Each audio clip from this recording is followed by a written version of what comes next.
Gising na po. Napangiti si Rachel sa paggising sa kanya ni Alejandro. Kinikintala nito ng mumunting halik ang mukha niya. Ilang umaga nang ito ang nagigisna niya sa pagmulat niya. At gusto niyang sa araw-araw na darating sa buhay niya ay ang mukhang iyon ang magigisna niya.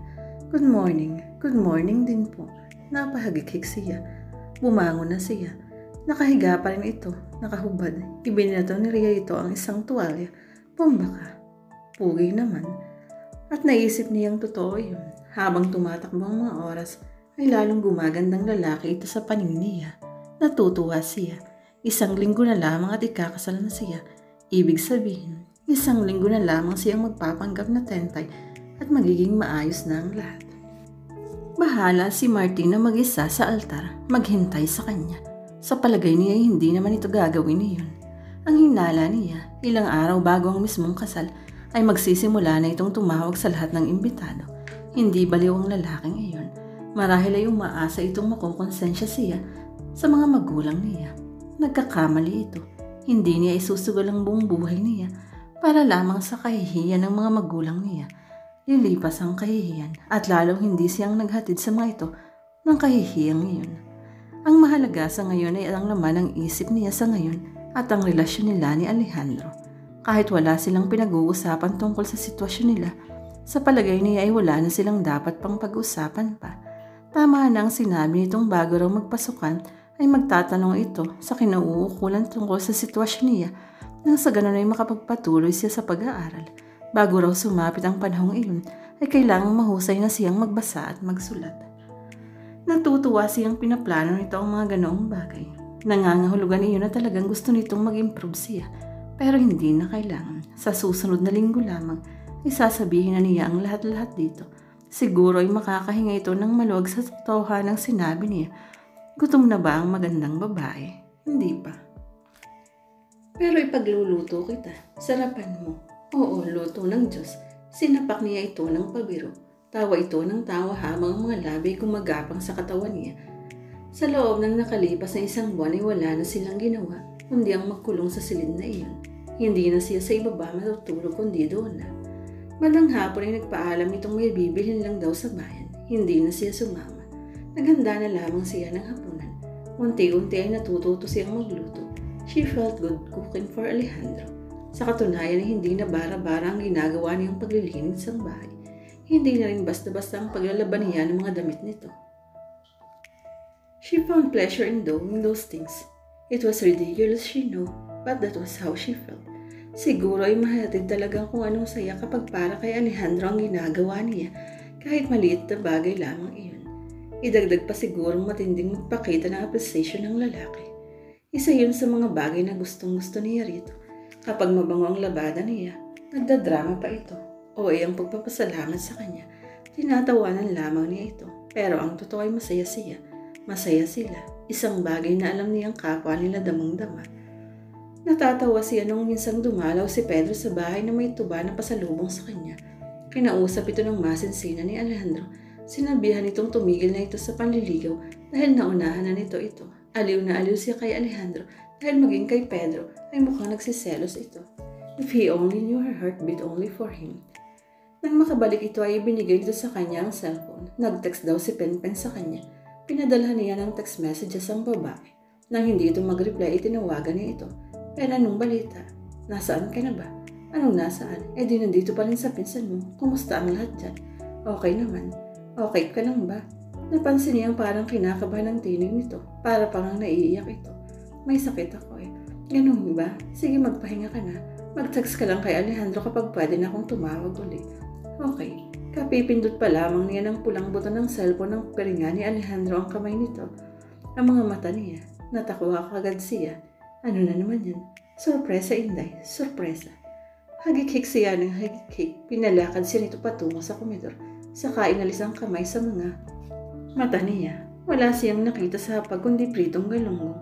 Siya ang nagprito niyon. Hapunan nila. She now loved that fish. Sa kanilang bahay hindi nag-uulam ng ganoong isda. Ngayon na yun ang parating request niya kay Alejandro. Sorpresa ba yan? Oo, kain na tayo. Nakalabing naghain na siya. Ito ang naglagay ng galunggong sa pinggan niya. Noon niya napansin na mayroong laman ang ulo ng malaking galunggong. Dahil kapag siya nagprito ng galunggong, ay bahagyang durog ang katawan niyon kaya bumuka ang ulo niyon. Bigla siyang natawa ng malakas. Was it an engagement ring? Aba, sa lahat ng lalaki ay ito ang sadyang kakaiba ang proposal. Kung ang iba ay nasa loob ng fortune cookie o nasa loob ng cake ang singsing, ang lalaking ito nasa ulo ng galunggong. Ano to? Kinuha kagad niya ang kumikinang na bagay sa loob ng galunggong. Isang ang singsing iyon. Natatawa man ay biglang nag-iinit ang mga mata niya. Ang ganda. It was indeed a beautiful ring. Wala mang tataka iyon at may kalidad ang pagkakagawa niyon. Bagaman hindi ganon kalaki ang bato na yan ay mukhang ring naman. Shit, it doesn't even matter what kind of diamond it is. Ano to? Basahin mo ang nakauwi. She did. Aalagaan kita parati. Ang tawag sa singsing na yan ay promise ring. Ang arte ko, no? Kuwan, parang nangangako akong parati kitang aalagaan at tutulungan sa lahat ng aspeto ng buhay mo. Nandito lang ako parati sa'yo. Simbolo ng singsing na yan ang pangako ko sa'yo. Hindi na niya pinatapos ito na magsalita. Niyakap na niya ito at hinadkan sa mga labi. God, she couldn't believe he was explaining the ring's meaning to her. Although naturally, he thinks certain I remembered. Magkakasunod ang naging paglunok niya upang pigilin ang mga luha niya. Desidido na siyang sabihin dito ang totoo. She couldn't even recall her reasons why she didn't tell him before. Iniisip niyang hindi niya maaasahan ang tulong nito. Na matatakot ito kay Martin at sa pamilya niya. No, he was not that type. Pero walang nanulas na salita mula sa mga labi niya dahil nalulunod siya ng matinding emosyon. She was so damn happy. As a matter of fact, she couldn't remember being that happy before. Salamat. O walang iyakan. Salamat. Ulit niyang napaiyak na ng tuluyan. Sinong babaeng hindi maluluha sa lalaking ito? Parang ayaw na siyang pagsalitain. Malamang na nahuhulaan itong lalo lang siyang umiiyak kapag nagsalita pa siya. Heck, explaining could wait until the tears were pouring down fast. Ito na ang nagsuot ng singsing sa daliri niya at sinabayan pa rin ito ng paglalagay ng pagkain sa pinggan niya. Kahit malansa raw ang singsing ay ayos lang, total ay magkakamay naman daw sila. Natatawa na naiiyak na siya. Kumain na sila hanggang sa matapos ay naluluha pa rin siya. Ano ba yan? Balat sibuyas ka pala. Ngayon ko lang nalaman. Kinagat niya ang balikat ito. Tatawa-tawa ito habang naghuhugas ng pinggan.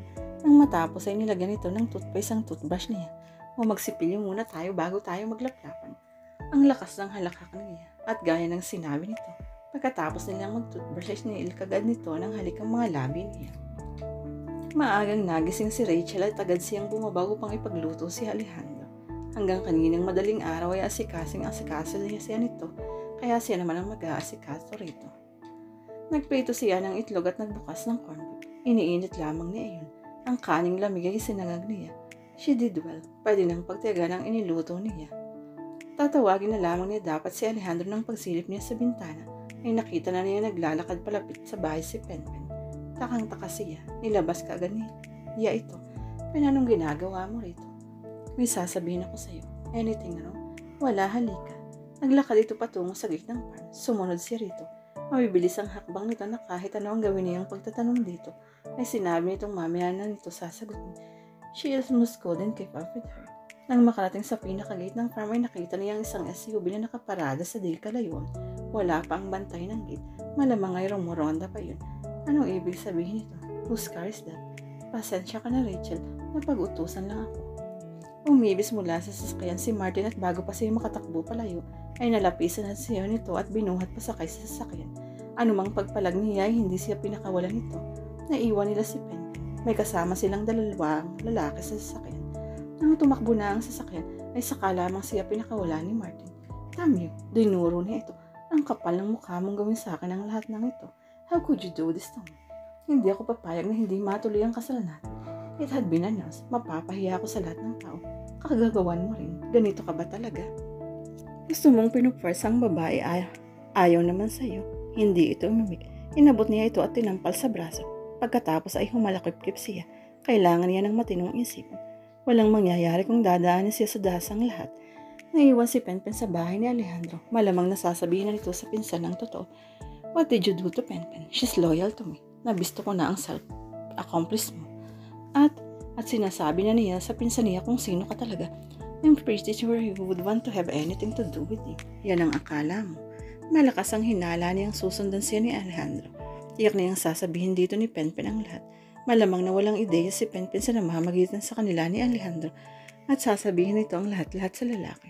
Natitiyak niyang gagawa ng paraan si Alejandro upang makuha siyang muli. Nagsimula na siyang kumalma kahit gigil pa rin siya kay Martin. Tahimik lamang siya buong biyahe. Kahit nag-stop over sila, hindi siya kumain. Hindi niya kinakausap si Martin hanggang sa makarating na siya sa kanila. Ang mami niya ang nagsermon sa kanya. Ang kanyang ama ay ganun din. Itinaas niya ang kamiseta niya sa harap ng mga ito at sinabing, "See, no budge whatsoever. I'm not pregnant." Puro kakalokohan, Rachel. Daddy don't believe her. Noong ipinagbubuntis ko siya ay 5 buwan na siya. Ako lumaki ang tiyan ko. Kung ano naman ang sinasabi ng anak mo. Basta matakasan lang ang problema. May record na siya sa atin, remember? Naglalas na siya noon at hindi bumuwi hanggat hindi nasusunod ang gusto. The wedding is at iya. Huwag ka sanang matigas ang ulo mo. Magkakaanak ka na. Kailangan matuto ka ng responsibilidad. Halos hindi niya mapaniwalaan iyon. Responsable siyang tao. Panunin ron ng negosyo na siya lamang nag-aasikaso upang umunlad ng ganun. Pero ang lahat ng effort niya ay nabaliwala ng dahil lang sa ginawa ni Martin. At marahil sa sadyang malaking impluwensya sa mga ito, ang katotohanan dinala siya ni Martin sa isang doktor at ang resulta ng pregnancy test ay buntis siya. God, she only had 6 days. 6 days. Relax. Kung tutuusin mahaba pa yun, baka mamaya lang ay nandyan na si Alejandro. Pero lumipas 3 araw na hindi nagpapakita sa kanya ang binata. Si Penpen ay hindi na rin nakita sa bahay nila. Isang kawaksi ang tinanong niya tungkol doon. Ang sabi nito ay 2 linggo na raw wala si Penpen sa mansion. Sinubukan niyang suhulan ng mga kawaksi upang pagamitin siya ng phone, ngunit wala niya isa sa mga ito. Ang naglakas loob na suwayin ang mahigpit na bilin ng kanyang ina. She now had only 3 days, including that day. She was so restless. She was close to having an anxiety attack. Hindi siya makapirmi sa isang tabi. Tila baliwala siya sa bahay na yun gayong siyang ikakasal. Ang lahat ng phone calls na para sa kanya yung kanyang ina o kawaksi ang sumasagot. Mabel, aniya sa kawaksi. Sino-sino ang tumawag sa akin ngayon?